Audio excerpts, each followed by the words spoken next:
All right. So we got a big day today. Today we're going to get all the way up to 1775. So today's purposes, we're going 1763 to 1775. I know, and he says 1 year before independence. Not bad, because in 1776, we're going to declare independence. You're right, that's a good point. And there's an argument to be made that with the Declaration of Independence, are we free?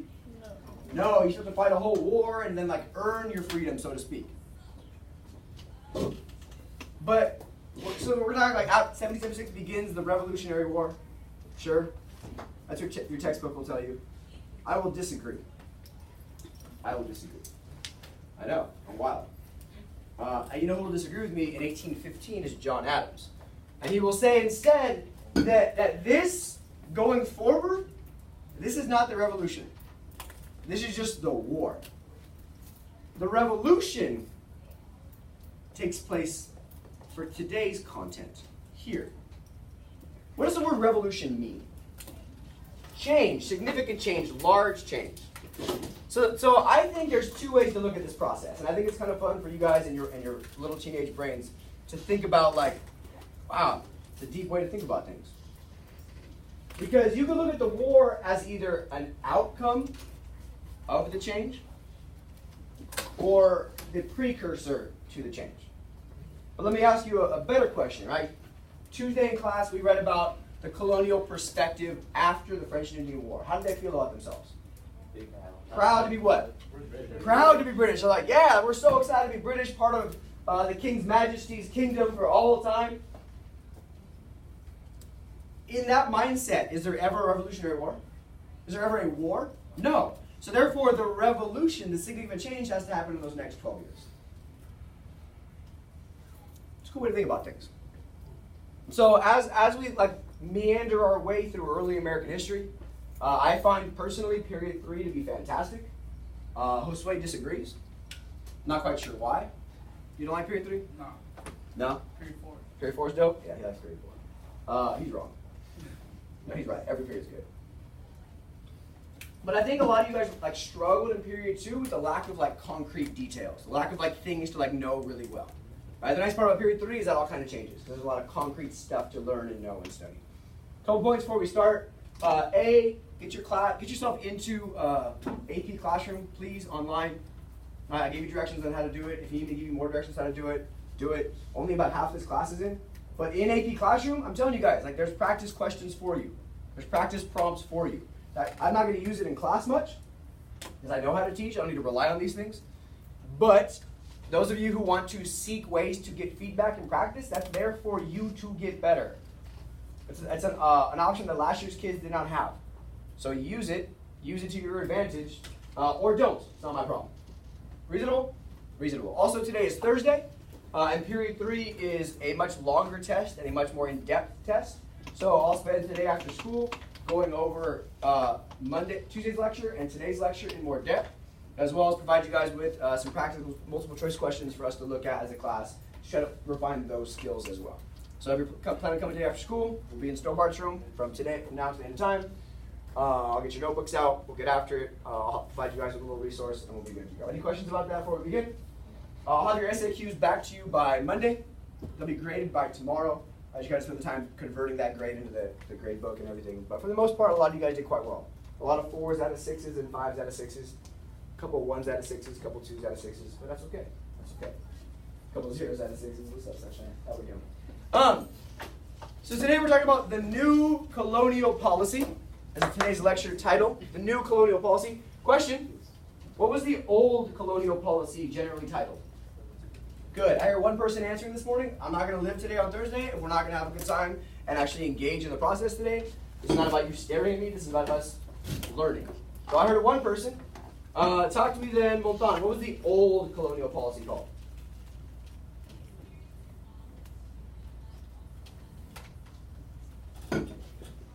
Excellent. Yasmin, what was the old colonial policy called? One person knows it. Let's find out if anybody else does. What was the old colonial policy called? Colonial policy called Nelson. You know it. We compared the two side by side. Is that what you're going to ask the College Board on May 8th?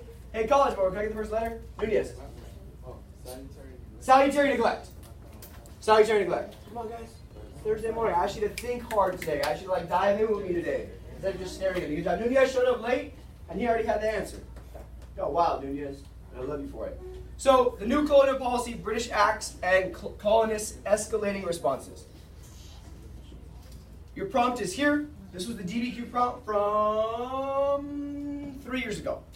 This is the DDQ prompt the College Board gave 3 years ago. Evaluate the extent of change. How much change do we have in ideas about American independence? The way we think about American independence from 1760 to 1775. And largely, this is what I'm telling you right now. It's changed to a large extent as we decide to go from being happily British to fighting for independence. However, as a counterpoint, there are some significant chunks of colonists that are still going to be considered loyalists or want to stay with Great Britain. And we'll look at that at the end of today. Cool. So we'll look at, our outline today is pretty quick and easy. What are the roots of colonial policy? Why have they been treated this way? And what does that do? What is the shift? Roots and then shift. So salutary neglect and then the shift in policy towards more control, more taxation.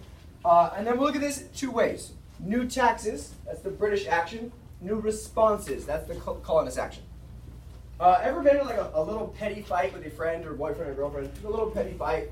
Yeah, I know, it's all good. I'm not here to judge you. And it starts off super small. You say something maybe you shouldn't have said. And then when they say something back, then what do? You respond. Right? When something that started really small, all of a sudden is like turned into a huge thing over nothing, and you're like, what just happened? Because it starts like small, and then the response is a little higher than what you did. So you go a little higher, so then what do? They go a little higher, and then next thing you know, you have this huge issue over what was seemingly a small problem in the first place, and that's what's going to happen here. New taxes, new response. New taxes, new response. New taxes, new response. So eventually it blows out. And then we'll go to the outcomes. What are the outcomes and the consequences of this new colonial policy? And my little caption is here, can we just go back to the way things were? Right, I'm sure you've all heard those words in your very important high school relationships. I just want to go back to the way things were. You were freaking 14. Nobody gives a shit. Now, you guys are chuckling and like nervously laughing because you're like, oh my God, he's right.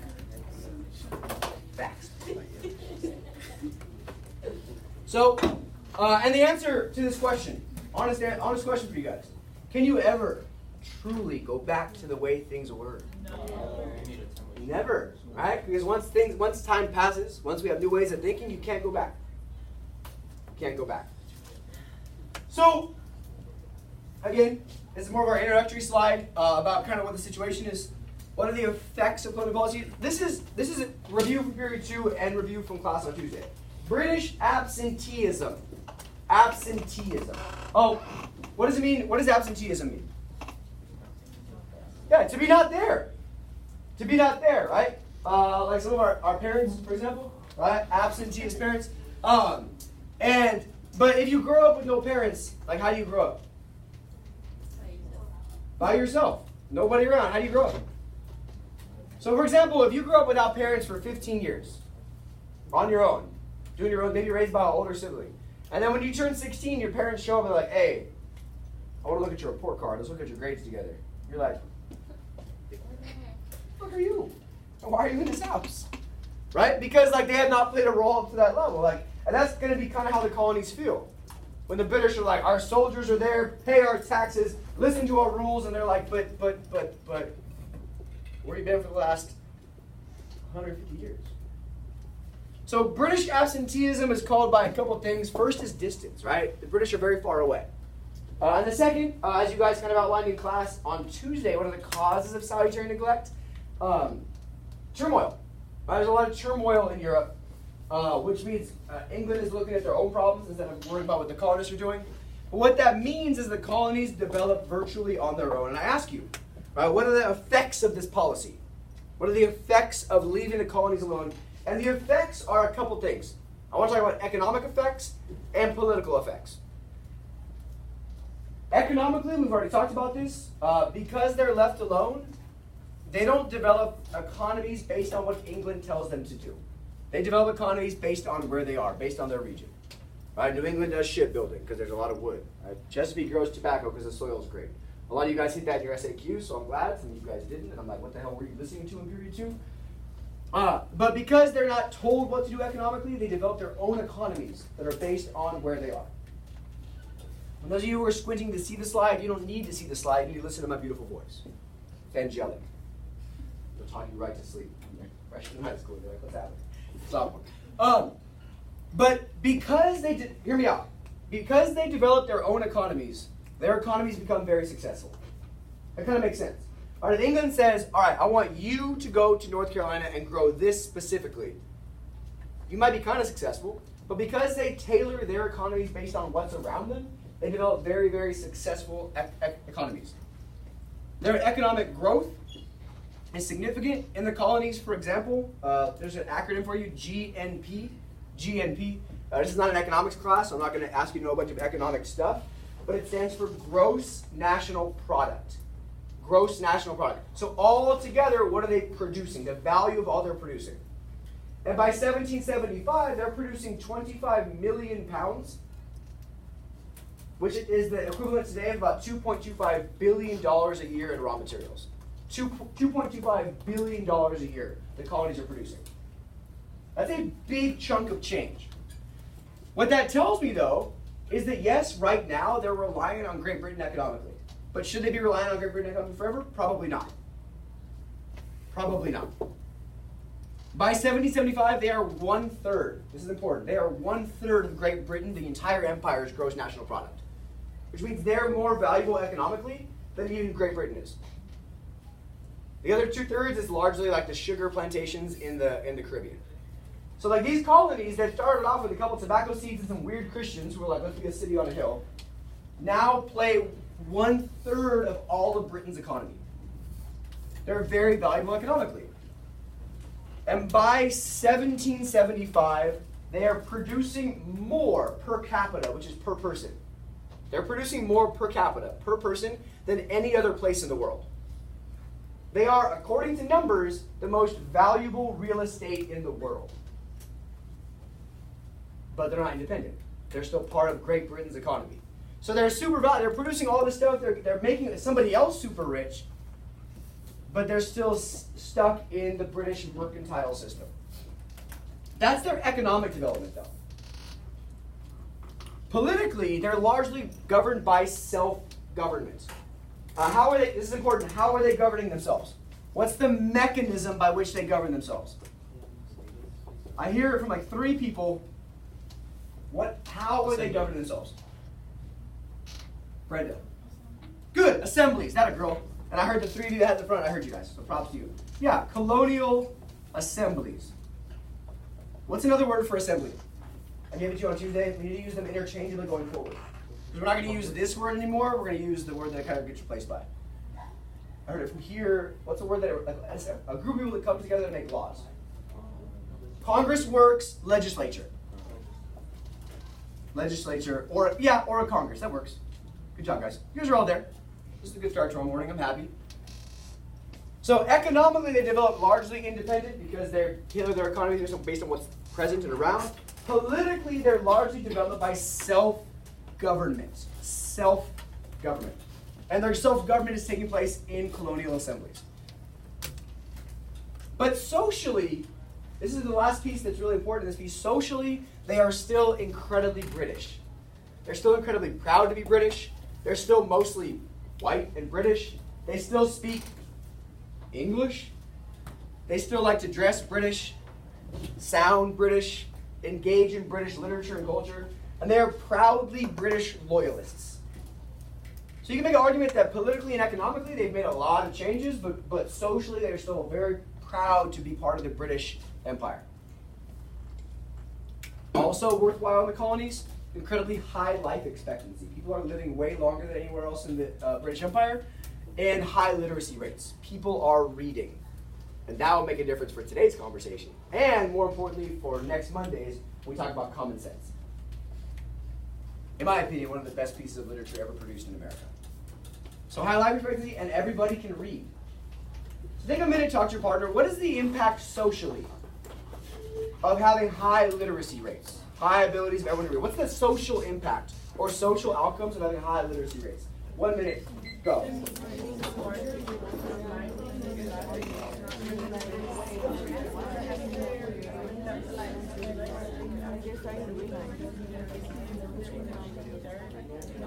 I know. It's fine. It faces you. I can move it if you want. I just don't want you to put it.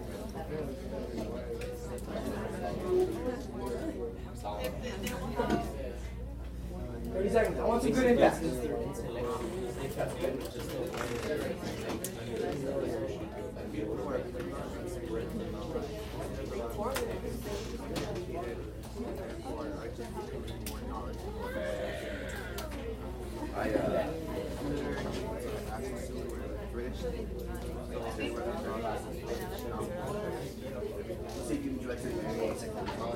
Yeah, that's what I was thinking.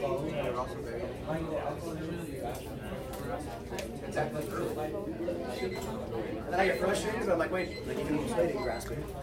So, you know what I mean? So I shouldn't be frustrated because look how you came out. So, quick fives. Talk to me. I want to hear from Cortez. What's the social impact? What's the social impact of high literacy rates?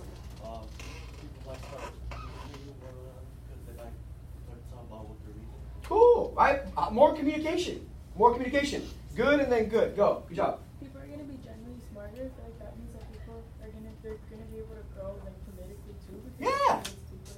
Absolutely. People are going to be generally smarter because they can read, right? I wish, for example, juniors at Alliance Patty Peter Newark Leadership Academy could read. Why are you looking? It's okay, you can't read. You have a really nice mustache.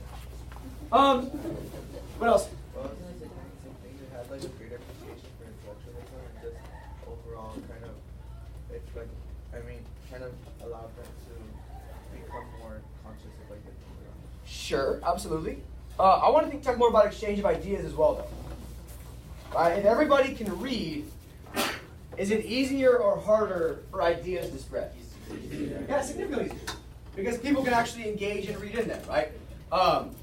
So it's worth knowing kind of to start today's story, like how this all works and what this is then going to directly lead us into.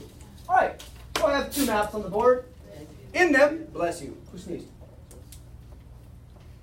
I thought we solved this problem on Tuesday. I'm going to stalk you with those. Yeah, hydro flask up. Let's go. Another question, what if I can my hydro flask? I got two maps. I got 1763, which, go figure, is the start of our story today. And I have 1775, which is, go figure, the end of our story today. And I have a shift. And the red circles are British troops. The size of the circle is how many British troops. And in 1763, we have them kind of spread out largely on the frontier in British Canada and out here in the Ohio River Valley. And in 1775, they're literally just in Boston. There's a lot of them. Take a minute, talk to your partner. My question is there. I don't need notes. Evaluate the maps. Why? Volume, location. What's changed that makes this map make sense? 1 minute. Go. Go. Go.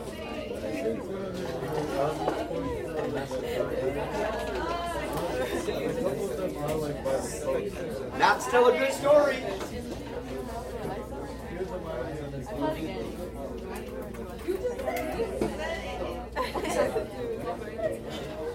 Yeah, that's kind of the end of it. That didn't just happen overnight. What else is happening? For example, why aren't they all here?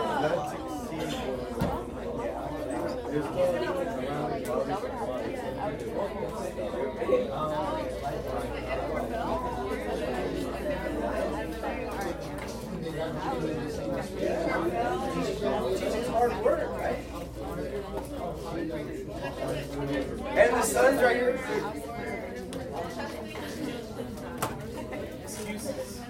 Bro, I'm not making excuses, I'm just sweating. You sweat when you get out of bed. What are you talking about?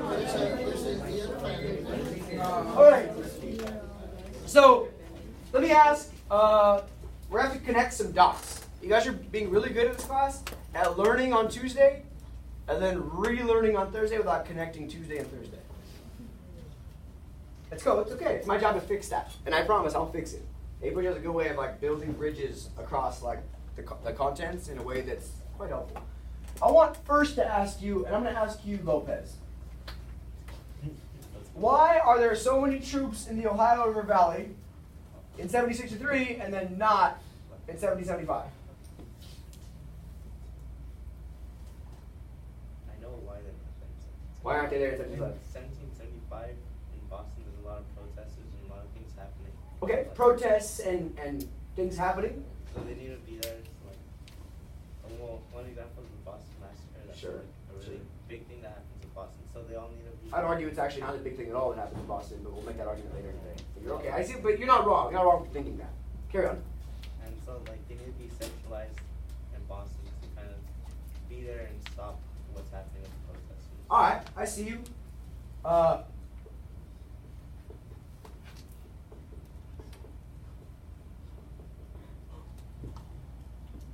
I know, Tuesday was a long time ago.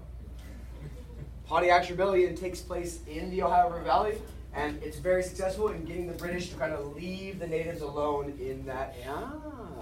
Also, ooh, proclamation line. Interesting.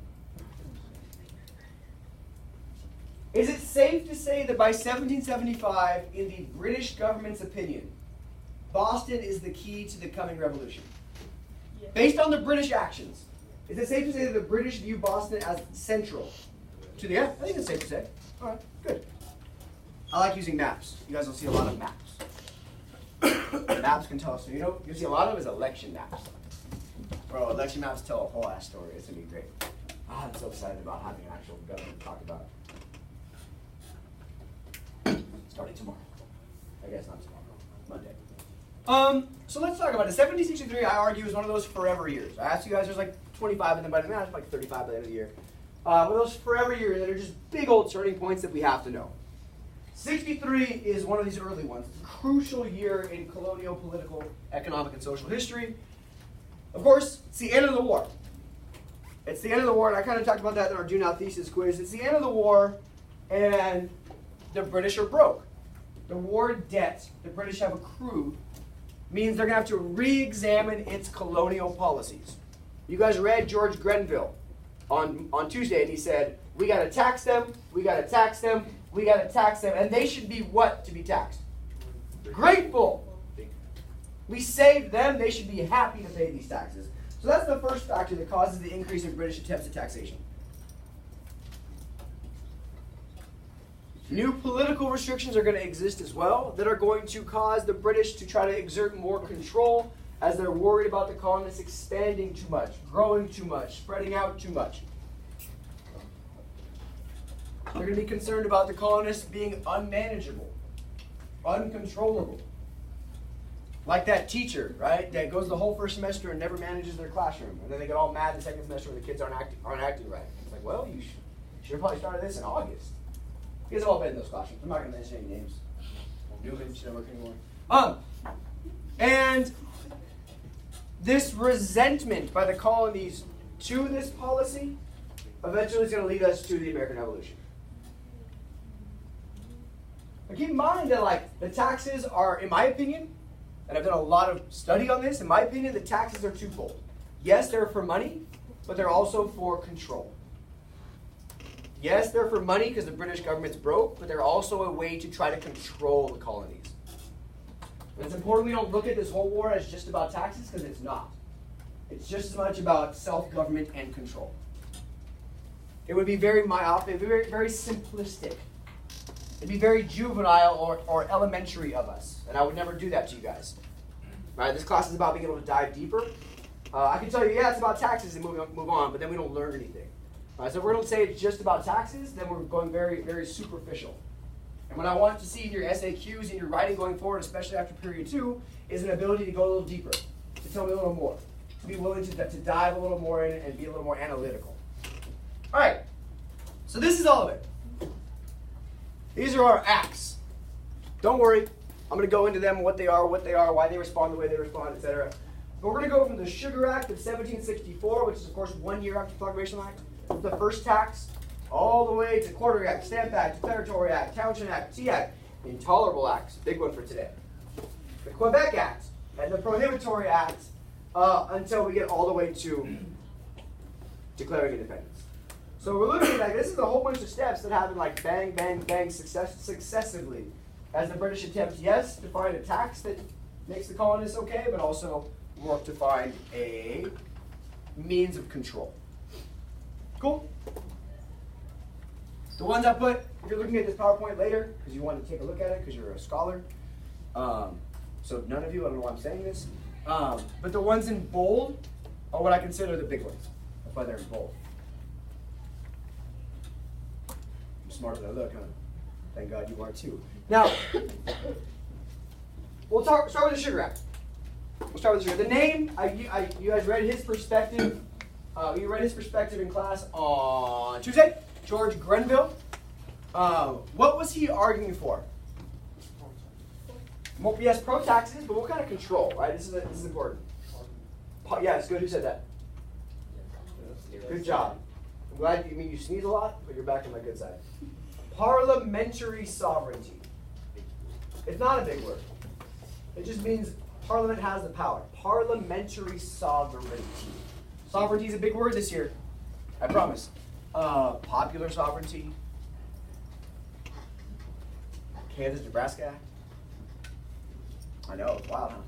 Grade 5 is the jam, isn't it? And he's arguing that Parliament should be able to do whatever it wants in the colonies. And he's going to start this process of parliamentary sovereignty with the Sugar Act.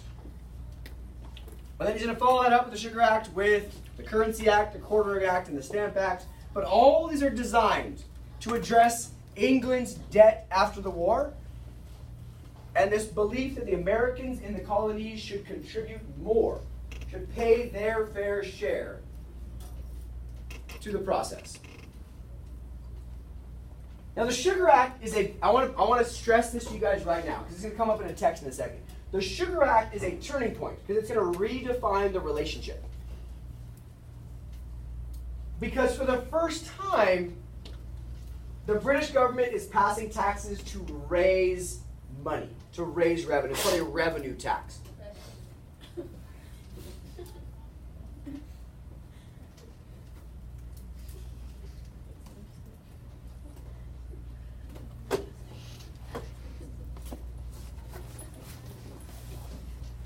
It's the first time they're going to pass a tax to raise money. Now, did the colonists protest the Navigation Acts? Not really, because those are based on mercantilism, on just controlling trade.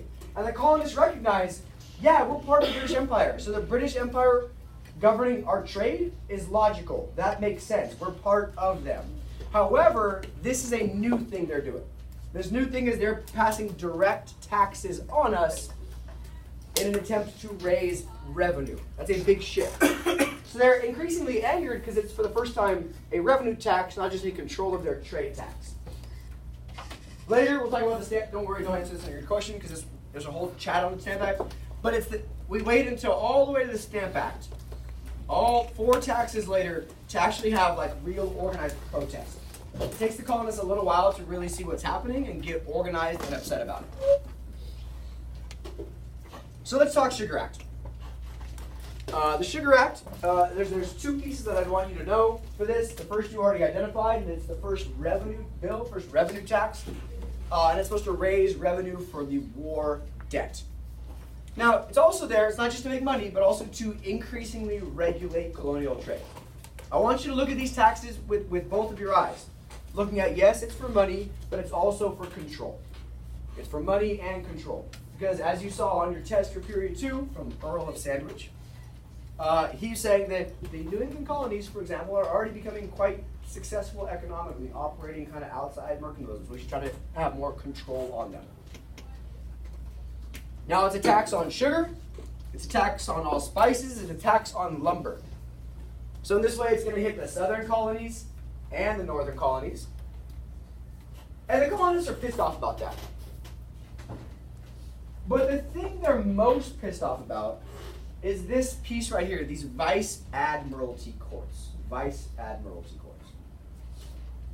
And what this part of the Sugar Act said was that if you are found violating the sugar tax or smuggling outside, not paying the sugar tax, you'll be arrested. Is that fair? Yeah, probably. If you violate the law, you normally get arrested. And you'll be put on trial, but you won't be put on trial in the colonies. You'll be put on trial back in England. I want you to think about that for a second. Because the British government's pissed off that whenever they arrest somebody for violating the Navigation Acts, they go on trial in the colonies, and their fellow colonists are like, yeah, screw England, not guilty. So they realize that their laws are impossible to enforce if you can't get somebody found guilty for it. But then we're going to say, all right, Nieto, you're freaking smuggling sugar. And now we're going to put you on trial not by the people around you, where you committed the crime, but back in England. And what are the people in British going to find him? Guilty or not guilty? Guilty, because he's in the British citizens' mind, it's the colonists who are taking too much money away and not paying their fair share of taxes. So it's not just the revenue piece, it's also this piece that those that are arrested for it are then tried in vice admiralty courts that are either in the British colonies in Canada or back in Great Britain. Now, the colonists still largely ignore the tax because it's hard to enforce. It's hard to control the colonists. And there are some small boycotts. What is a boycott? We're going to see a lot of boycotts today. It's an important word. Stansbury, what's a boycott? Refuse to buy a specific product. Refuse to buy a specific product. And because the colonists are pissed, the British government repeals it. Repeals a big word for today too. Cancels it, takes it away. 2 years later. Take 30 seconds to talk to your partner. What message is the British government sending by passing this tax and then repealing it a year and a half later? 30 seconds, talk about it. Go. Go. Go. Go. No. How are we talking?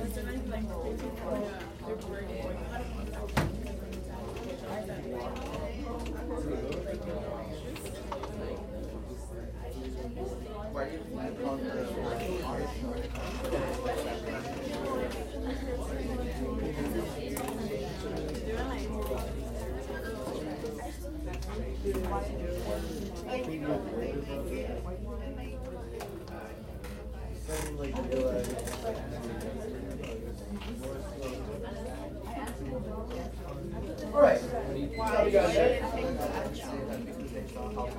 Let me hear from Jay. Talk to us. What message are they sending by passing this law and then repealing it or canceling it? Okay.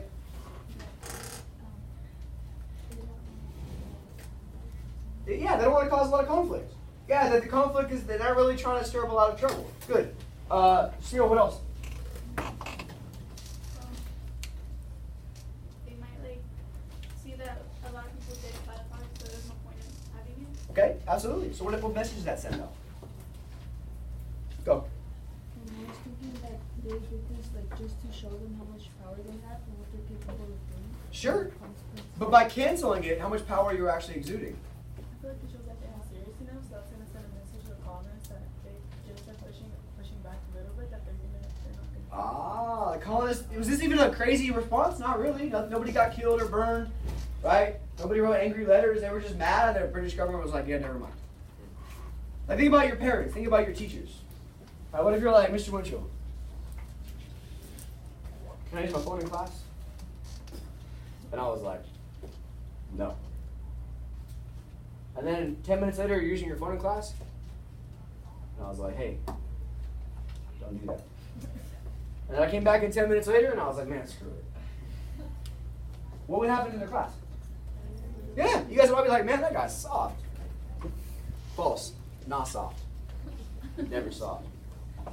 Angry at all times. Get that bone out, see what happens. Listen, you're gonna cry real tears? Try it. Try it. Dear Destiny, I love you. So, moral of the story, you're sending a message from the beginning that all it takes is a little bit of pushback, and you will change your ways. Turn your page. Turn your page. Really good start, guys. I like what I'm seeing here in your notes.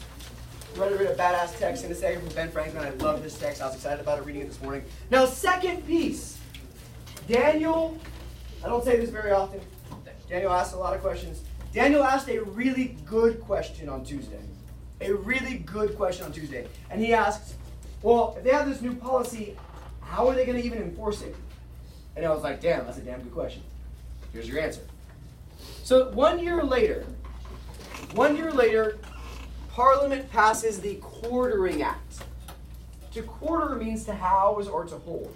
Living quarters are living spaces, right?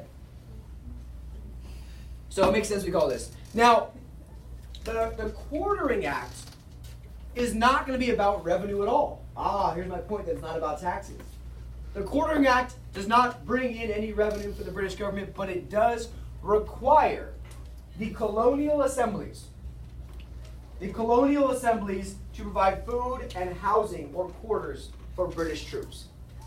Food and housing for British troops. Interesting. Are they taking power away from the colonial assemblies? Not really. If anything, they're giving the colonial assemblies power to do it for themselves, but saying, hey, Virginia, hey, Massachusetts, hey, New York, hey, Rhode Island, my sewer, hey, South Carolina, causing problems, racist. It's your job now to provide food and housing for the troops. Interesting. Now, let's just take away our bias for a second. Is this a logical thing for the government to ask the colonial assemblies to do? Is this logical? I think it's pretty reasonable and fair. But the colonies instead say, wait 1 second. Wait.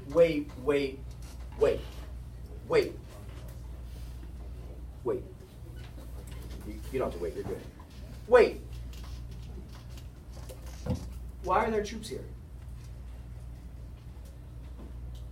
The French-Indian War is over. Pontiac's Rebellion is over. I thought you passed that stupid proclamation line so we'd stay over here and there wouldn't be wars. And if there's no wars, why are the troops here?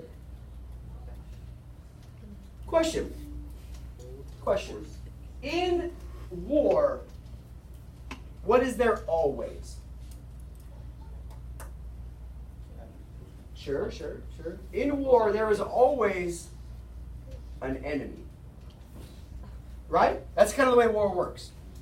And is it me, or do you guys agree that like the presence of a military implies the presence of war? Yes? Am I making too big of a jump here? No. So here I am, I'm drawing a link in my head. Pretty wide head, I have a lot of links. Military presence equals war. War equals enemy. But in this case, who's the enemy? So if the military is here, and there is no war, it's a deep question, isn't it? Then is it fair to assume then that the colonists can make a reasonable jump and say, are we the enemy? Interesting. So the colonists say there's no need for a standing army in the colonies. Therefore, since there's no French to fight, they're gone. They gone. There's no natives to fight because Pontiac's Rebellion's over. We have this proclamation line. We're staying where we're supposed to stay. If there's no enemy, then why is the military here? And then the logical next jump to conclusion means that the reason they are there, obviously, then is to oppress them. Interesting. Now, what is the British view of this instead? Maybe not oppress. How are the British government seeing this? Yeah, regulation to enforce rules. Interesting. Hey, shut up in the hallway. Fight you. Whoa. Laverne knows Kung Fu, so we got this. Cool, man. Whatever it is. Whatever you say. Whatever you say, man.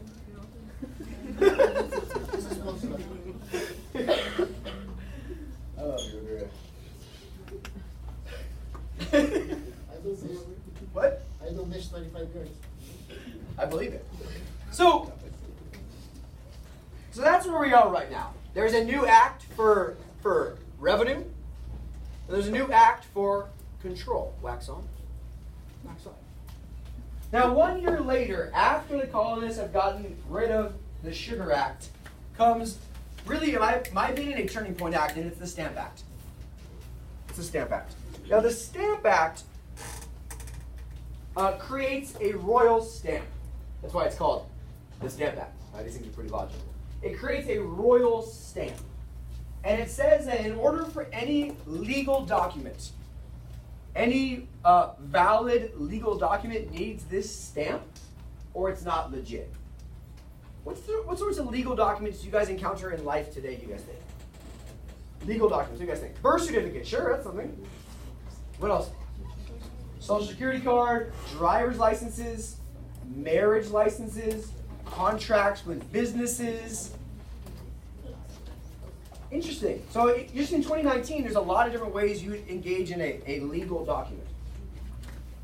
Now, every year I sign a contract for my job. It guarantees my job for the year unless I burn the school down or get crazy and scare children.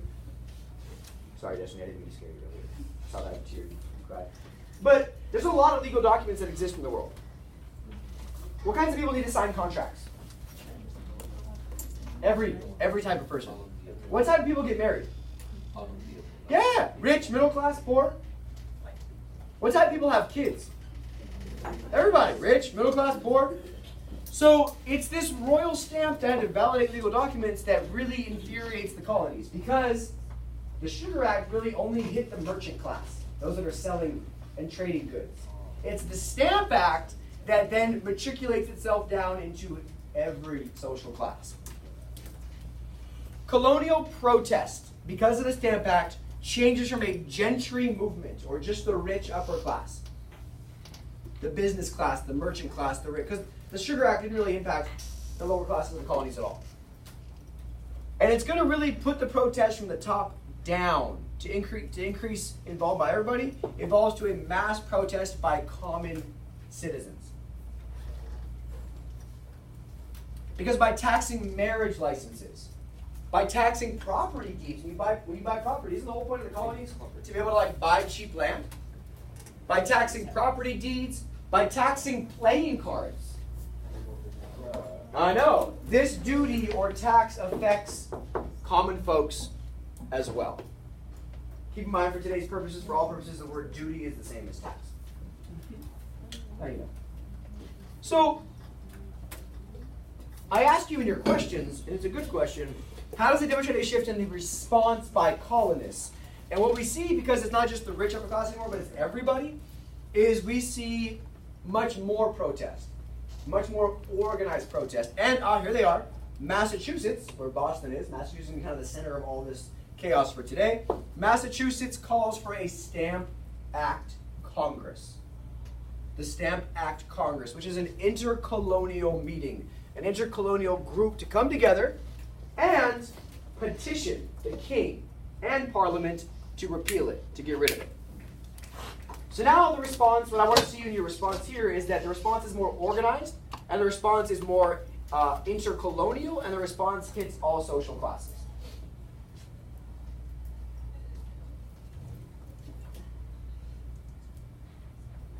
Good, good. Now this Stamp Act Congress, 27 people show up from 9 colonies. Question for you real quick. What's the last time the colonies all tried to get together? The Albany Plan. Did it go well?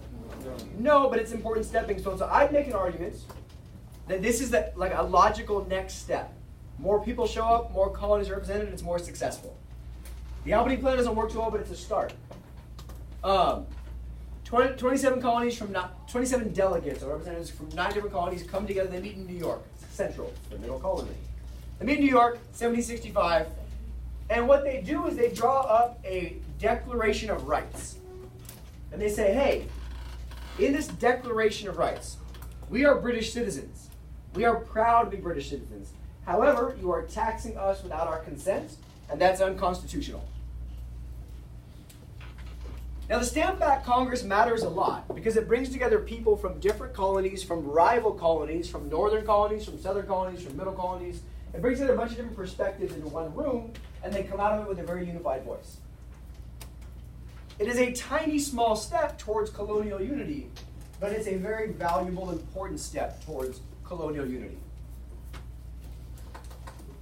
And what they come out of it with is, yes, on one side, this Declaration of Rights, but on the second side, they also agree to what's called non-importation agreements, which is just what it says. We're going to not import British goods. We're going to stop buying British stuff. Because, yeah, sure, you can tax us on these stamps, but if we just stop buying British goods, then it won't really matter. What this does is it unites the American colonists against a common problem. And what this also does is it increases the role of women in the process. This is also noteworthy. In that if we're not going to buy British goods, British clothes, British textiles, British cloth, then it's going to be American women who are going to have to step up their own homespun production to replace it. So what this does is it gives women a role in the process as well. Of course, it doesn't change their role. It's still a domestic role. But now they have a role that they can own in the process as well, which is cool. Cool. We also see post-Stamp Act mob reaction for the first time. It's a cool picture, an attack on the governor's house in Massachusetts. As they go to the governor's house, they start burning things and throwing chairs and raiding the house and looting the house. And now they start scaring out the royal governors. We're going to flee back to England, get a little wild. And it's the Stamp Act where we finally start seeing this phrase, patriots. To be patriots, to believe in a cause. And it's this patriot cause that's going to really leverage this social movement to move towards revolution. Here we see again a huge protest, the Stamp Act riots in New York. So we see protest that's not just written, but it's also angry and violent. As they are surrounding British soldiers with signs that says the folly or the mistake or the foolishness in England. And it's here where we see the two very important groups form. The Sons of Liberty and the Daughters of Liberty.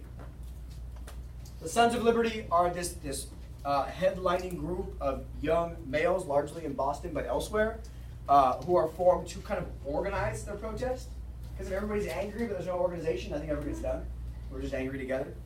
And it's the Daughters of Liberty. They're going to really organize to coordinate homespun production of cloth so we can stop buying British goods and instead make them in the colonies.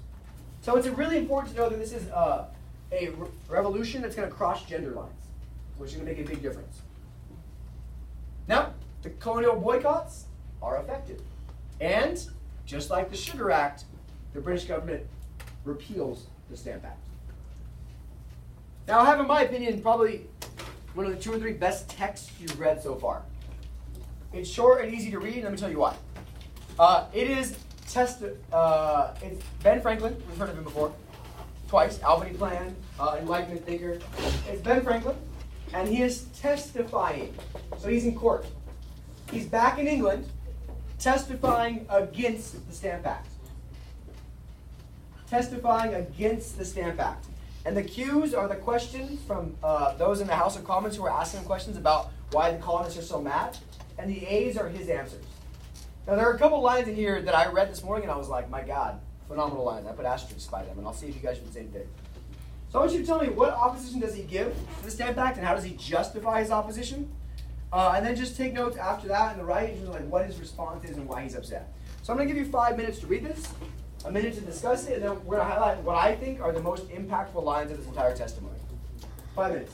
You're reading on your own. Go for it. It's a good text.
after that text, Franklin has some quite eye-opening things to say, some quite enlightening things to say. See what I did there?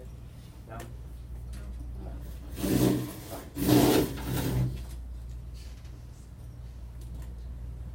Those of you who are annotating that text, thank you. It helps to understand what he's saying and doing.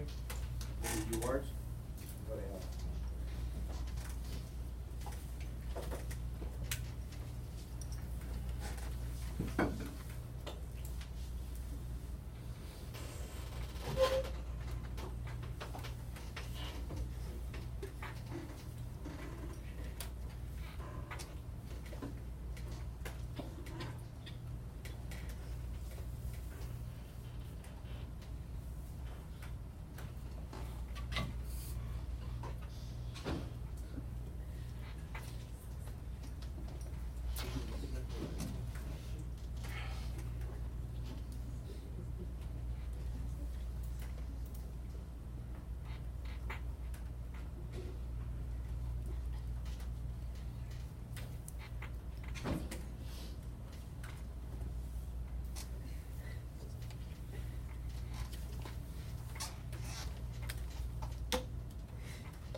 Minute left.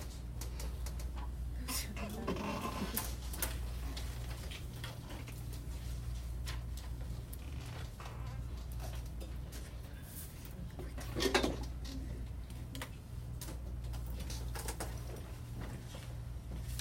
a little chunk on the back too, but the front chunk is the most important.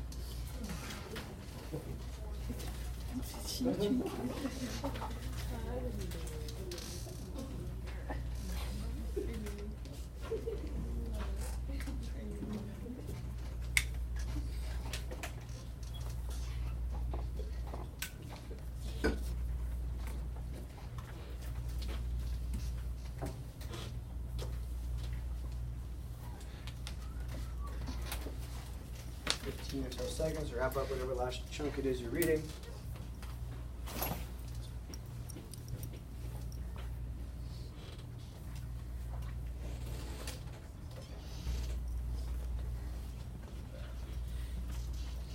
All right, go ahead and take a minute and turn and talk to the person next to you regarding like, what are his oppositions? A, why is he opposed to Stamp Act? B, but C, like, what are his solutions? What solutions does he offer the British government? And my hint there is that there's not many of them. They're quite limited. 1 minute, talk about it. Go for it. Use your people. It's a good text. What do you guys think? It's crazy, huh? Yes, the best freaking line of the whole damn thing. They will not find a rebellion, but they may even make one. By showing up in the military, they're going to just create problems. See me nodding along. Leave me hanging. Fight you. Good. Good job. See you, Mel. See you.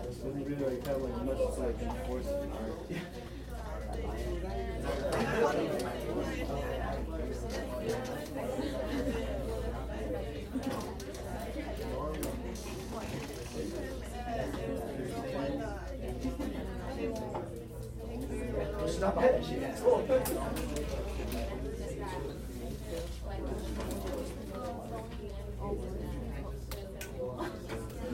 All right. So, a couple of things I want to point out is what are his solutions? First of all, what's his opposition? Talk to me.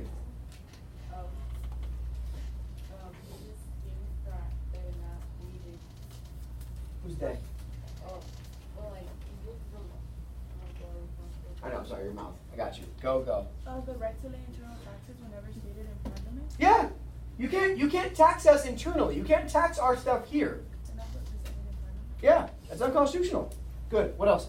Well, I was just gonna say that like they already have multiple heavy taxes on a variety of things, Yeah. so they don't need that amongst Yeah. themselves. He says the colonists have no problem paying taxes. We're already paying taxes to our colonial assemblies. We don't have a problem with taxes. We have a problem with you taxing us. Way the hell over there. And he points out like we don't mind like the mercantile like trade taxes. That's part of the process. But the internal taxes are unconstitutional. Lopez, what else? You had a good point you're making. The point where they're just not gonna buy the stuff that British is selling. Say, cool, you want to tax us on all this stuff? We just won't buy it. Deal. Challenge accepted. Go. Oh, he mentioned that before they have respect and love for British, but Yeah. after if they continue taxing them, they're not going to have respect or affection for them. He said, we've never disrespected you before, but now that you're taxing us, like, our response has to change. Best line of the entire thing. Direct your eyes about 2/3 of the way down where it says, the military piece. I do not see how. Can anything other than a military force, the army, carry the Stamp Act into execution? Him, Franklin. I do not see how a military force can be applied to that purpose. The British.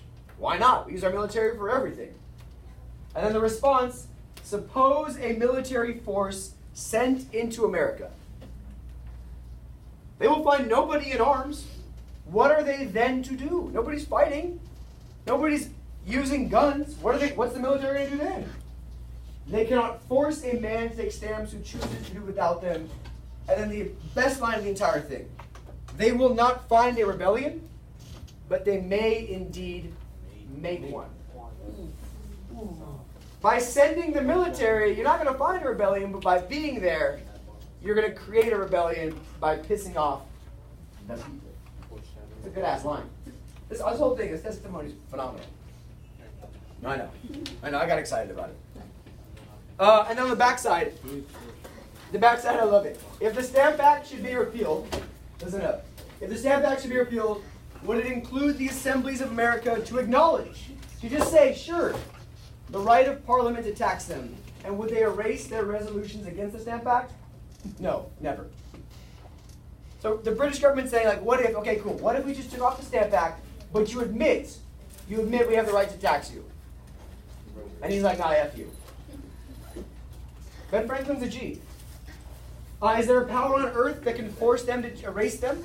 No power, how great, can force men to change their opinions. Indeed. It's a good text. Now, why, I ask you next, what was the foundation of their argument against taxation?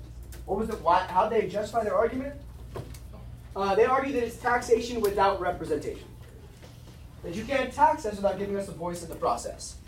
Americans believe that only their colonial legislatures, their colonial assemblies, only that group had the right to impose local taxes, internal taxes on the people.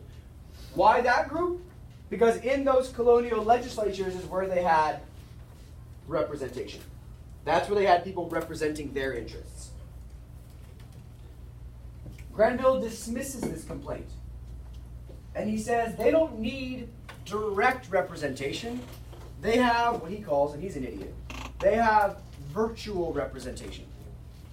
That's an important piece for today.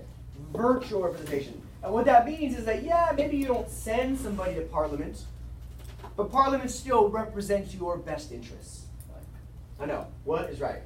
Granville's like, you don't need actual representation because you have virtual representation. Question for you, what is virtual reality? It's a new thing these days. Yeah, it's pretend reality. So he's saying you don't need real representation, you need virtual or pretend representation. He says, even if you don't send somebody to Parliament, we still represent you, don't worry. Now, some people say, like, oh, then they should have just given people in America a vote in Parliament. That wouldn't have actually benefited the American colonists at all. Not even a little bit. Because they would have always been outvoted by the more populous parts of the empire like England. There's more people in England than the colonies. So they would have always been outvoted. But I think maybe allowing them to send representatives to Parliament would have alleviated some of the complaints. would have alleviated the complaints. Now, they would have at least been able to say, we have representation. Now, there's a really good hyperlinked little video down here from Gordon Wood. I recommend going on the website and watching it, but I don't have time in class today, so we're not going to watch it on the 2-minute phone. But it's there. It's there. Now, the next piece is, in my opinion, a tax that does nothing, or an act that does nothing, but it says everything. It does nothing, says everything. So, due to the effective boycotts and responses, England revokes the Stamp Act in 1766. So I've got Sugar Act, canceled. Stamp Act, canceled. So far, who's winning this battle? Colonists, yeah. And then Parliament passes the Declaratory Act, which does nothing. There's no new tax, no new control, no new this, no new that, does nothing. What it does is it addresses Ben Franklin's point. When asked, what would it take for you guys to admit that we have the right to tax you? And what does Ben Franklin say? Nothing. Go to hell.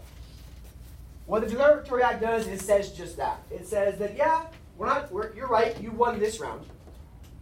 But we're going to remind you that Parliament's sovereignty, Parliament's power over the American colonies was supreme or superior in all cases whatsoever. In all cases whatsoever. So it does not matter what you say. It doesn't matter why your little colonial assemblies are mad. None of it matters.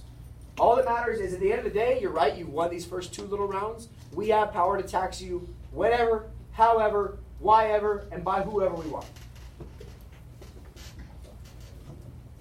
So it's a short-term victory because it gets rid of the Stamp Act. But it bodes poorly for the future. It's worrisome long-term because it shows that, yes, Parliament is backed down twice, but they're going to reaffirm their right to tax whenever and however they feel like it. And now, as you can see, the British action, colonial reaction. British action, colonial reaction. Stairway to heaven. Take such thorough notes. Now, following up the Declaratory Act, they actually put it into practice and they passed a new tax because they said they would, they said they could, so they did. And it's called the Townshend Tax. Again, to raise revenue, and it's a new tax on glass, a tax on tea, a tax on paper, a tax on lead, and a tax on paint. No, that's not important. Not important what they're taxing. It's just important that after the Declaratory Act, and they said they could pass the tax, they did. And what's the colonial reaction going to be? The exact same thing. Cool. We'll boycott you. We will protest you. But what this actually does too is it inspires a little more organized, what I want you to see in your notes, a little more organized response. Massachusetts publishes the circular letter from James Otis and Samuel Adams. And the circular letter is meant to be distributed to all the colonies to try to gather united resistance and united boycotts to British goods. But also comes out of the Townshend Act is, in my opinion, one of the best pieces of protest literature, and it's called Letters from a Pennsylvania Farmer, or Letters from a Farmer in Pennsylvania. And they're written by a dude named John Dickinson. He's a big deal. He signed the Declaration of Independence. He's a founding father, if you will. And you're going to read it in a second, and he's going to tell you why he's so upset with these Townshend Acts. So I'm going to give you, it goes on in the back too, it's pretty short, 1, 2, 3, 4.5 paragraphs. I'm going to have you answer, how does Dickinson argue against the Townshend Acts and also the Stamp Acts? What types of taxes and duties are allowed in the colonies according to him? And what does Dickinson propose the colonists should do? So I'll give you 5 minutes for a quick skim. It's a pretty easy read. You guys are good to go. You got this. And respond to those three pretty straightforward questions, and then I'll just talk about it, and we'll move on, and we'll finish up the lecture for today. So 5 minutes. Go for it.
2 minutes long.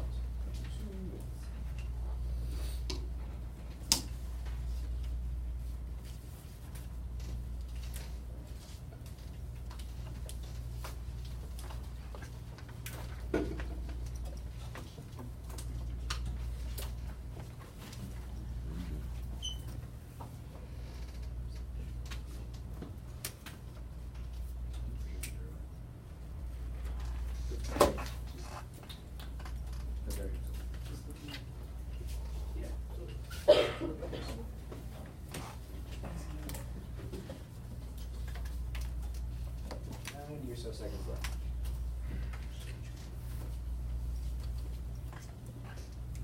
Sure. Good read.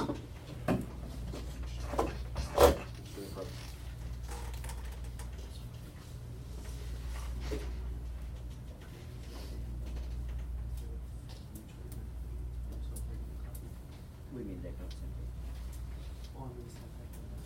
Yeah, he said, I don't care what the act is. Like, you don't have the right to tax this regardless of what name you put on it. What it's taxing doesn't matter. Yeah, like you can call the tax the butterflies and puppies tax. We don't really care. You don't have the right to tax this internally because it doesn't that's the way things work. 40 seconds.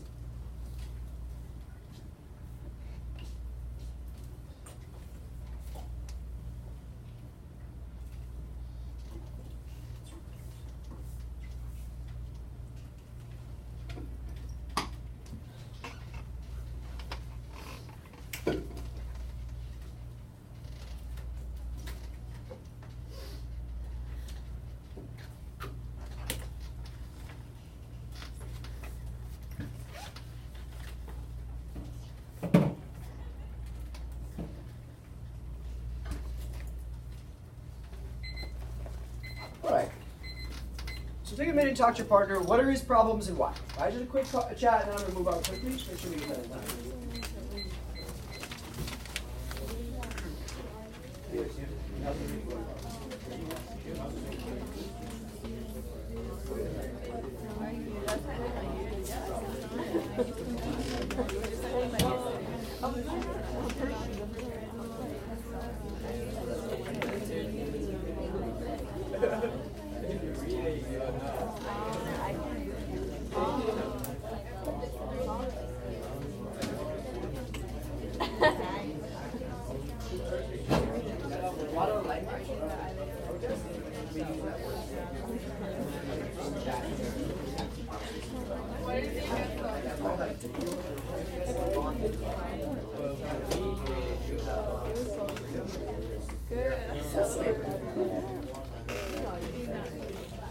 Eight, 7, 6.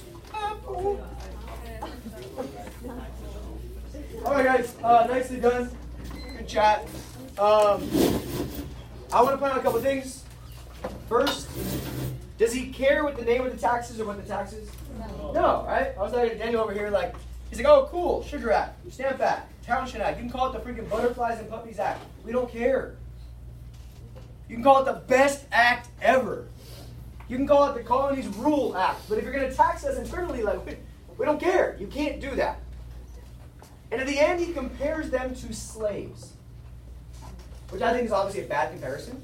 But we're going to see that language a lot in the protest pieces against the taxation. Is that if you tax us and control us without our consent, you are treating us as badly as if we were slaves. Now, I'd argue false. However, it's important that we see that language because it's very visible and very present in the protest literature. Nicely done. It's a good text. Very famous. Letters from a Pennsylvania Farmer. If you know what it is and how it is, you might see that on a test. You might see that on the AP test. Like it's a very famous, prevalent document. Now, there's 3 ways that the colonists justify their frustrations and protests. English common law. English common law, which just basically says, via the Magna Carta and old legal rules and procedures, that all English citizens have freedoms, have privileges, have the right to things like representation in Parliament. And they're saying, you're not following English common law by taxing us without our consent. The second justification are natural rights. They come from the Enlightenment. This piece that says the government's supposed to exist to protect our rights, not just tell us what to do. And the Enlightenment idea of separation of powers is important, because right now there's no separation of powers, because Parliament has all the power because of parliamentary sovereignty. There's nobody to check the power of Parliament. There's nobody to balance the power of Parliament. Parliament has freedom to do whatever they want.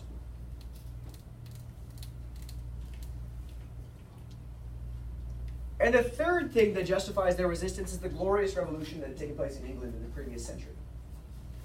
And in the Glorious Revolution, the king lost his power to just tax at will whenever he wanted to.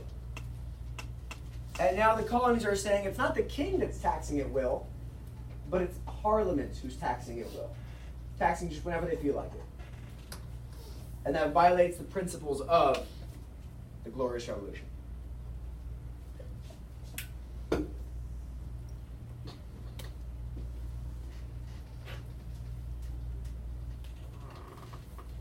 So those three things combined are going to make the colonists feel like they have real justification for their frustrations.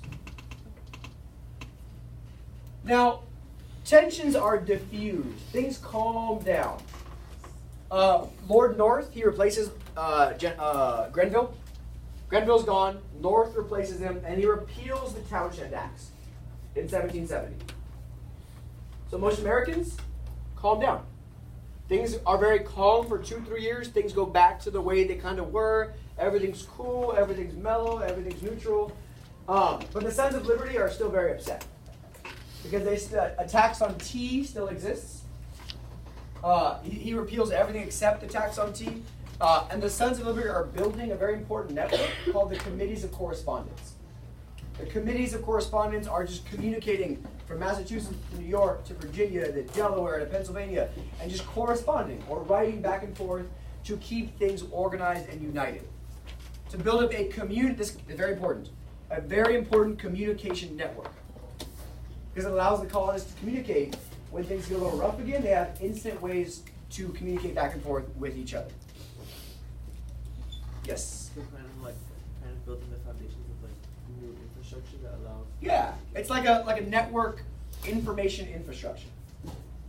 Right? Like it's very much like the way news spreads quickly today via social media without going through like TV stations.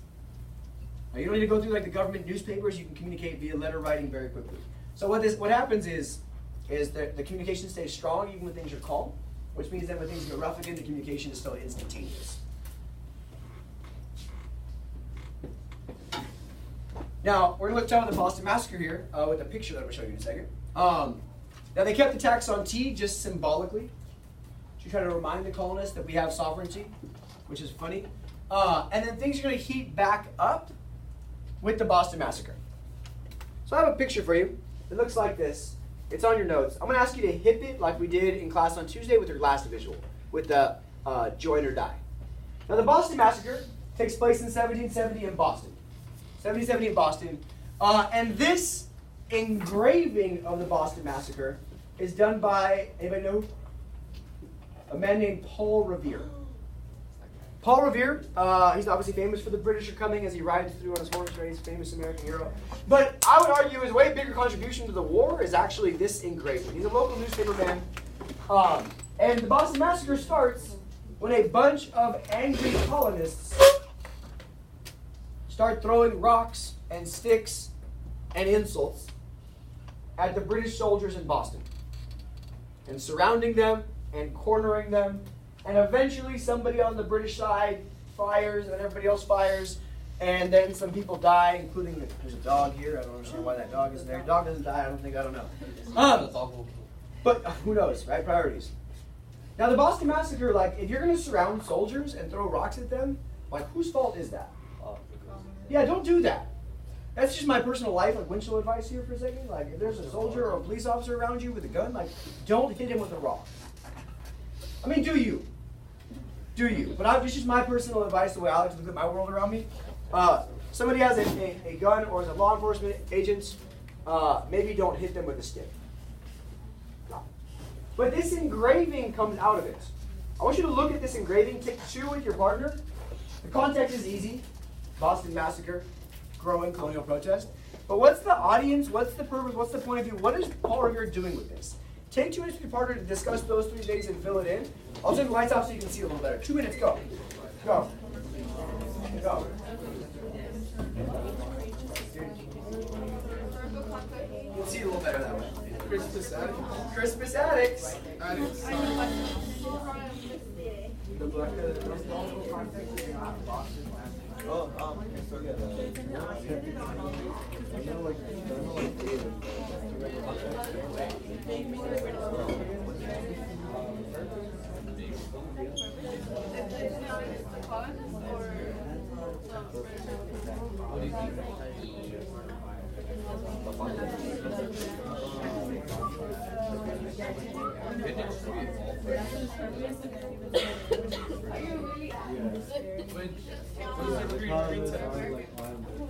Two and a half weeks. 3 weeks.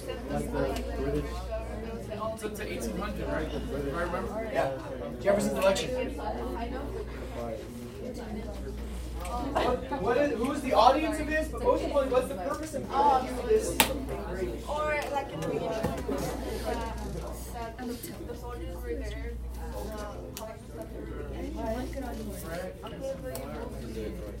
I know they all just email you out there. Right now? No way did, and gonna get it. Do you see what I do?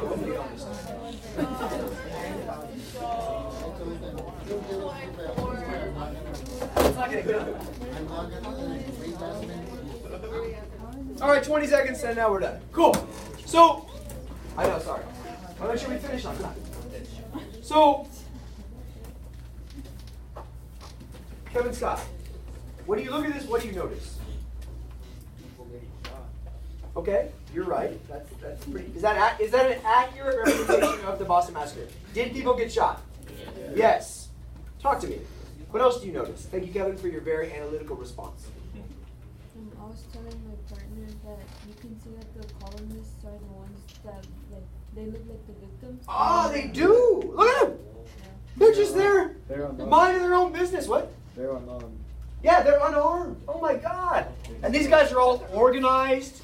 That guy's saying, fire! Screw those idiots. One of them looks like they're holding in one hand. Yeah. Look at the poor colonial victims. How could they? How could the British soldiers shoot their own citizens in Boston? Oh my God, yes. What? Yeah, there are bayonets, yeah. Yeah. Fun fact. First person, do you argue that this is the start of the American Revolution? First person killed is a free black man named Crispus Attucks.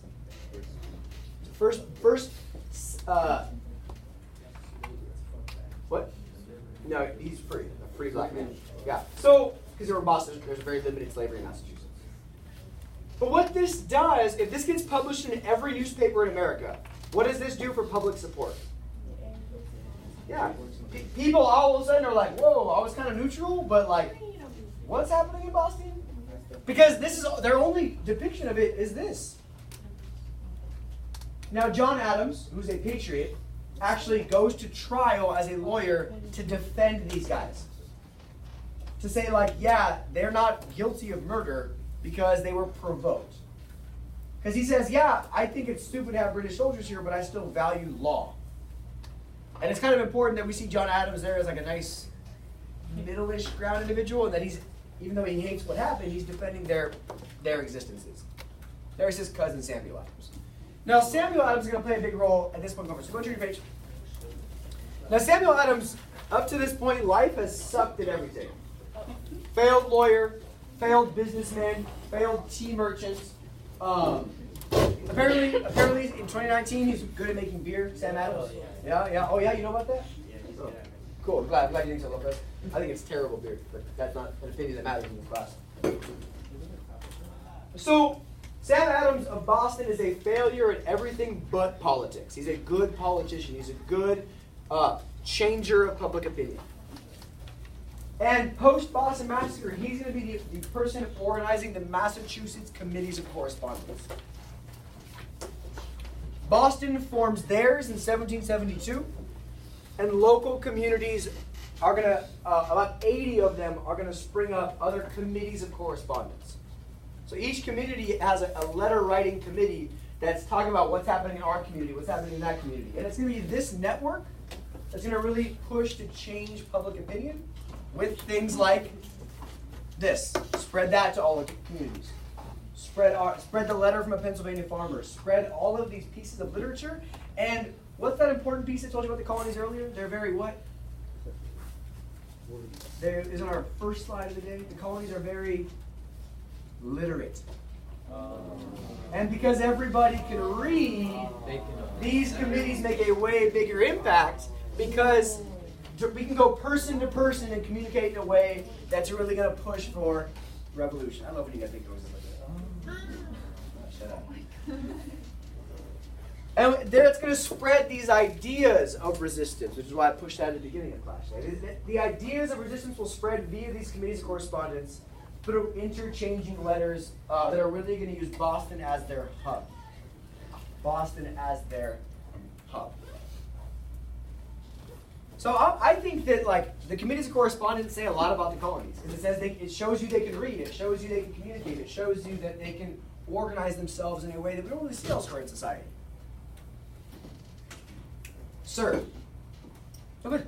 Well, I was going to say, like, so does that mean that a lot of the colonies, especially in the South, are engaging in much more education and all this? I'm going to say most of the committees of correspondence are Virginia up.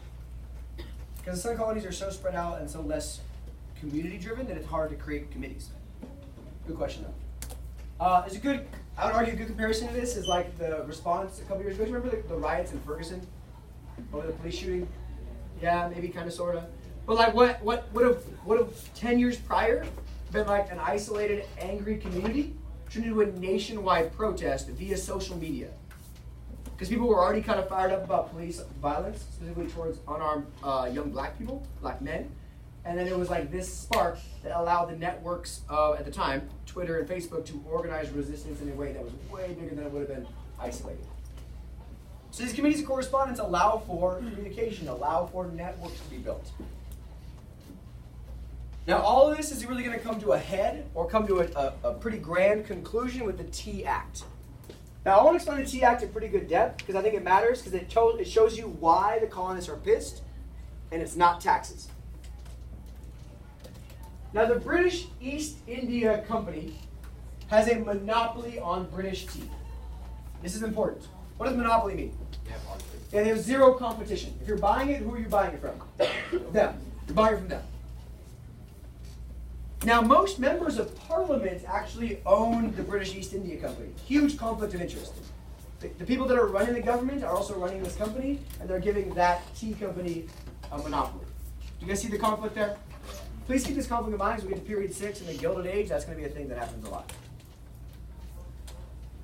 Now, the Tea Act is going to allow the tea company, the East India Company, to sell directly to colonists, like company to person, and it cuts out the middleman. Hear me out for a second. So I'm the East India Tea Company. You guys with me? Yeah. If I sell it first to a merchant, and he sells it to the consumer, is the price for the consumer higher or lower? Higher, because we involved a middleman. You with me? Cool. Good job. Now this middleman, obviously this one's not a very good middleman. Look at him. I know. But we're going to pretend he's a good middleman for a second. He's a Massachusetts local. He sells tea to the people. Of course, but the people, are they paying more or less that way? More. A little more, right? So what the Tea Act does is it allows me, the East India Tea Company, to sell directly to this fool, the consumer. Now, is his price higher or lower? Lower. Lower. Should he be happy? Yes. Because his prices are lower. Yes. The colonists are freaking furious. So is the problem taxation? No. Because the colonists are saying, A, you cut out our middleman. This is a colonial businessman who's making a living. We have no problem supporting his business. We don't want to support the British business directly. Also, fun fact, he's not really getting most of his tea from me. He's smuggling it in from other places. Not the point.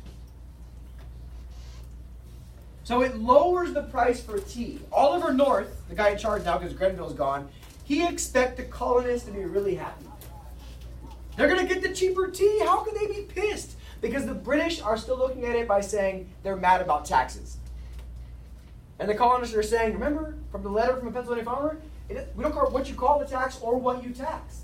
You don't have the right to tax us because of control, because of representation, because of our rights.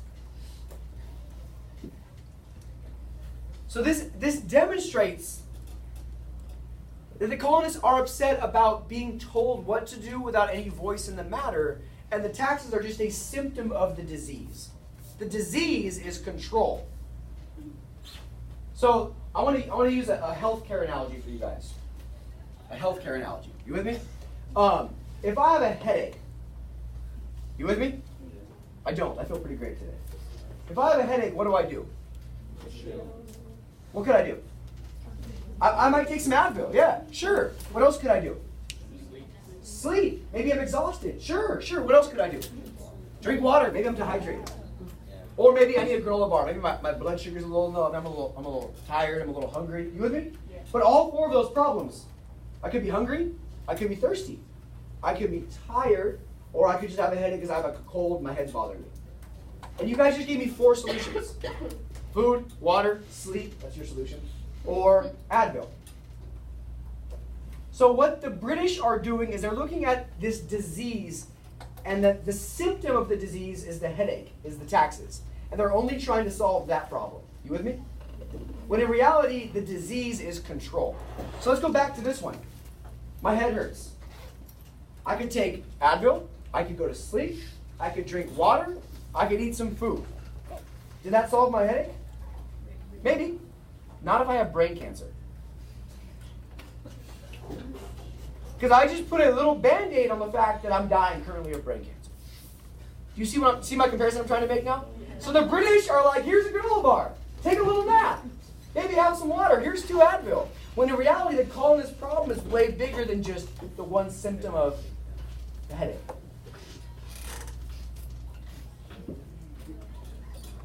So the British gives the East India Tea Company special prices in the colonial tea business, and that shuts out colonial tea merchants.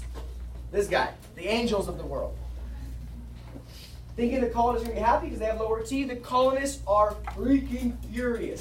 The Sons of Liberty organize a rebellion. They storm onto the British ships that are in Boston Harbor, and they dump 18,000 pounds of tea into Boston Harbor. Literally, it's salty. They're salty, you know. Right? I love the host way still gets my jokes. Nobody else does. That's okay. Real salty. Because the ocean is salt. No. All right. Cool. And the British at this point are like, "What do you want us to do?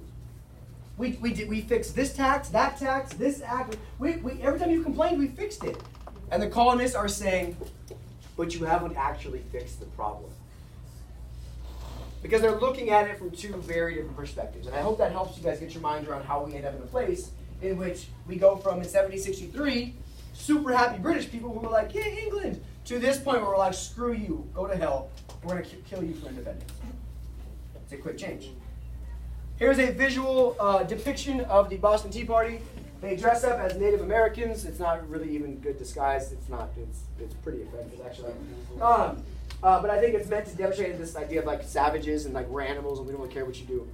But how is England going to respond to this? Oh my God! Like,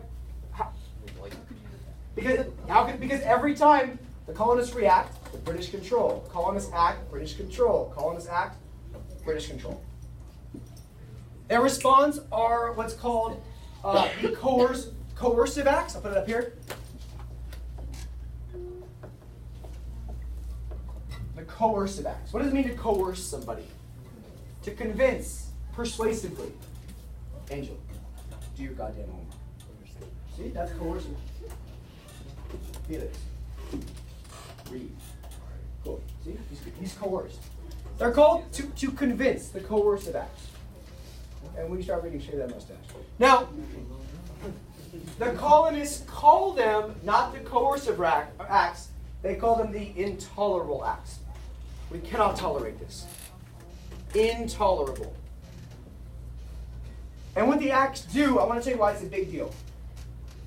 Oh my God, they're going to have new taxes. Is that a big deal? No, that's been happening. What it does, though, is it shuts down the port of Boston. It closes down Boston's harbor. So now Massachusetts can't make money. And it says to Massachusetts, we will not reopen your harbor until you pay back the money for that tea. What's the problem there? How are they going to pay the money back from that tea if their harbor is closed? Hey, you're right, Lopez. That don't add up.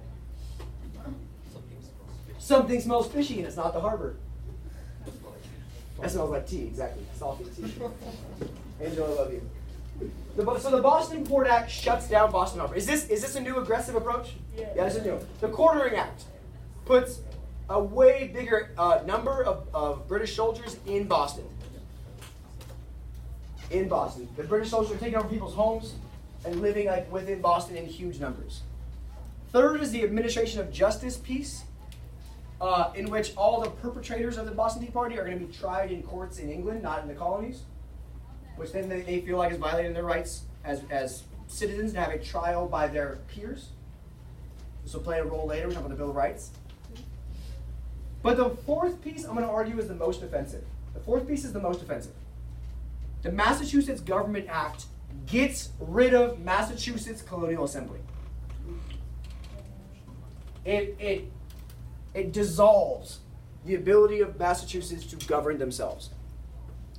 And by doing so, you've made this actually a political act for the first time instead of just an economic act. Yeah. And now you're taking that cancer we're talking about and making it worse. They're already mad they don't have representation in Parliament, and now they don't even have representation in themselves. I was like taking brain cancer and shooting it in the head. That'll kill the cancer. You're right, it will. The cancer's gone. Good job. No more cancer. Cause of death, not cancer. So, and the last piece is important. It's the Quebec Act. It takes the entire Ohio Valley, basically, and it adds it to Canada's colony, which is their way of saying, like, oh, not even just like we're going to ruin your lives here, we're not going to let you spread out. So British Canada that they got from France, it adds the Ohio River Valley that they fought the French Indian War over, and it adds it to Canada's colony. So they lose their land.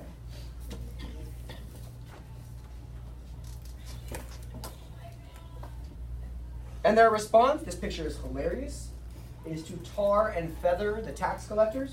The British tax collectors there are like dumped in hot tar and then covered in feathers. Yeah. There he is, being tarred and feathered. It's pretty great. Look how evil that guy looks. Like, hell yeah. Pour the tar on that fool. Gallows are put up where you hang people. And they hang effigies, which are like pretend versions of tax collectors, to intimidate the British from coming to collect the taxes. But the colonial reaction is important. The colonial reaction is the First Continental Congress. This is very, very, very, very important. The First Continental Congress is organized directly in response to the Intolerable Acts.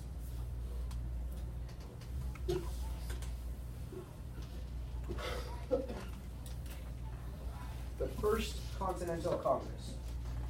And from this First Continental Congress, we're going to send representatives from all colonies except one, Georgia, because it's so far away. And they're like, what? What happened? Y'all have problems up there? Good for you. And it's this First Continental Congress that is a huge stepping stone, far past like the Stamp Act Congress, and to a point where like the colonies are organized in their resistance in a way they have not yet been before. So I got two sides. The British argument is that we fought and died in wars for this land for England's honor. We've risked our health and life in a new environment. We are proud and loyal British subjects who are entitled to our rights. And we're making you money. Our economies benefit you. Also, we're 160 years away from being in England. We're a little more familiar with life in the colonies. We don't really feel like we know what life is like in England anymore. But we have our God-given liberty thanks to the Enlightenment. The British side is saying, wait. We've been protecting you from Europeans and natives the whole time. It's been our army protecting you. It's not entirely true. Just the French Indian War. You are benefiting economically because of us, not vice versa, which is, mercantilism is a wheel. It goes both ways. Hey, you got to follow the laws. If Parliament passes a law, if you're in the empire, you got to follow the law. Parliamentary sovereignty. Also, let's be honest, you live in the freaking colonies, you're a second-class citizen. You don't deserve representation because you suck. Your poor ass went to America. Don't act like you're special now because you wear a nice British hat. Go to hell. Also, you have virtual representation. You don't need real representation. And the final piece, importantly, is that people in Britain pay 2 to 3 times more taxes than you do. So what's the problem? To that they respond, well, at least they have representation. So 2 valuable sides. What do you guys think? Who votes that the British are more justified in their perspective? Who votes that the colonists are more justified in their perspective? Who doesn't believe in voting? So this first Continental Congress has every colony represented except Georgia. It's got people like future important people like John Adams, George Washington, my boy John Jay. John Jay. And they put out a Declaration of Rights. This is important, guys. A Declaration of Rights which says, we are loyal to you, even now. We are still loyal to Great Britain.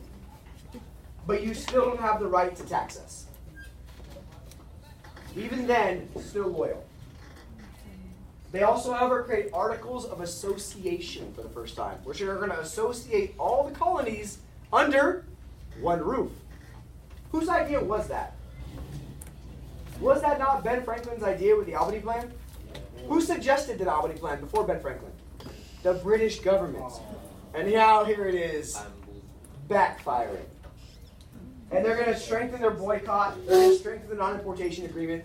And the resistance now is organized under a pretend pseudo-government, the First Continental Congress. Bang, bang.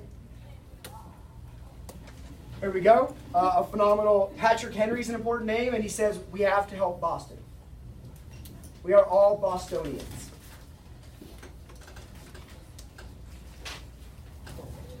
So we're going to end class today with these awesome opposing views. Turn your page. I have 2 views for you. On the right, on your left is what's called a loyalist. He's like, this revolution is stupid, we should stay loyal to Great Britain. On your right is, in my opinion, one of the best things to ever read, which is where the very, very, very, very famous phrase, give me liberty or give me death, comes from. So please read them side by side in the next 3 minutes before the bell rings, as I will pass out your homework for Monday. Read. Also, your period 2 timeline's coming out today, so you can get an early jump on it this weekend. Just the chapter. The chapter behind you. Yeah. Guys, they're good texts. Class doesn't end until 43. Give me 2 minutes of reading.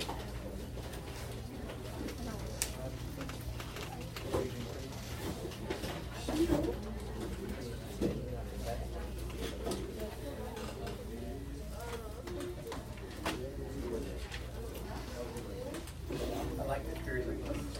I know it's short. You're welcome. That's the way it works sometimes. Can you still get it done? Exactly.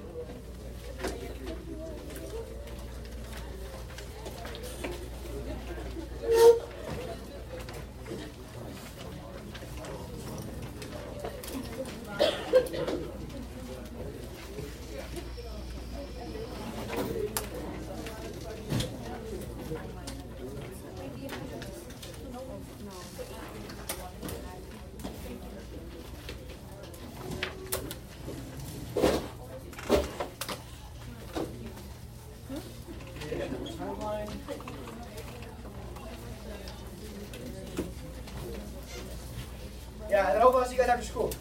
We'll go over some of the timeline events, make sure you're strong on them.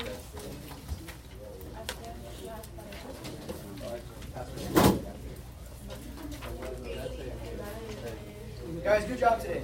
That was a good one. Short chapter? The questions? All right. Guys, great job today. I've already done one of the better lectures of the year.